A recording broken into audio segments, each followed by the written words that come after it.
তাকেই আমার চেয়ে বেশি ভালোবাসবে, আমি তাকেই তোমার জীবন থেকে দূরে নিয়ে যাব এবং তোমাকে একা করে রাখবো।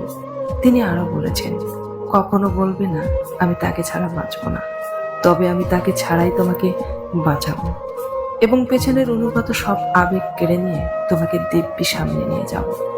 তুমি কি দেখো না, ঋতুরাও বদলাতে থাকে, ছায়া দেয়া গাছের পাতাও যায় শুকিয়ে, ধৈর্য হারিয়ে যায়, কিন্তু তোমার স্রষ্টা ধৈর্যশীল ও পরম দয়ালু।